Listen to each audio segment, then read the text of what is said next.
আসসালামু আলাইকুম। আবারও চলে আসলাম আপনাদের মাঝে সকাল সকাল নাস্তার আইটেম নিয়ে। তো আজকে নাস্তার মধ্যে ছিল পরোটা, তার সাথে টমেটো ঝুরি। টমেটো ঝুরিটা আপনাদের কেমন লাগে অবশ্যই জানাবেন। আপনারা কিভাবে খান টমেটো ঝুরিকে অবশ্যই বলবেন। তো ফার্স্টে টমেটোগুলোকে কেটে নিলাম, তারপর এখানে কেটে একপাশে রেখে তারপরে পরিমাণ মতো তেল, পেঁয়াজ, কাঁচামরিচ, হালকা একটু রসুন, তারপরে হালকা একটু জিরা বাটা দিয়ে আগে মশলাগুলোকে কষিয়ে তারপর টমেটোগুলো দিয়ে দিলাম।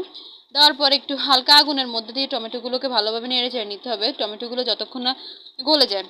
তো ভালোভাবে আলতো হাতে নেড়ে চেড়ে নিচ্ছি, তারপর একটু লবণ দিয়ে দিলাম পরিমাণ মতো। তারপর যখন টমেটোগুলো একদম মিশে গেছে, একদম ঝুরি ঝুরি হয়ে গেছে, তারপর ডিম দিয়ে দিলাম, কারণ টমেটো ঝুরির সাথে ডিম দেওয়া তো মাস্ট অবশ্যই। এটা খেতেও খুব কিন্তু টেস্টি লাগে।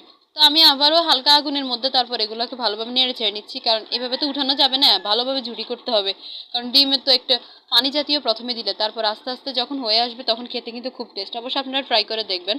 তারপরে সকাল সকাল মাটি চুলার মধ্যে পরোটা ভাজা কিন্তু খেতে খুবই টেস্ট, খুব ভালোই লাগে। দেখুন কেমন ফুলকো ফুলকো হয়েছে পরোটাগুলো, ভালোভাবে ভেজে টেজে তারপরে নিলাম। প্রায় এখানে আমাদের লোক সংখ্যা অনুযায়ী আমরা পরোটাগুলো ভেজে নিলাম।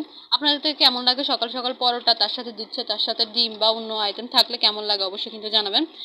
তো আমি ভালোভাবে ভেজে নিচ্ছি, এদিকে এক পাশে টমেটো ঝুড়িগুলো হচ্ছে। তো তার সাথে কাজগুলো কমপ্লিট করে তারপরে ঘরে গেলাম। এই যে আমাদের ফাইনাল লুক। আপনাদের কেমন লাগলো? আর ভালো লাগলো অবশ্যই চ্যানেলটাকে সাবস্ক্রাইব করবেন, শেয়ার করবেন।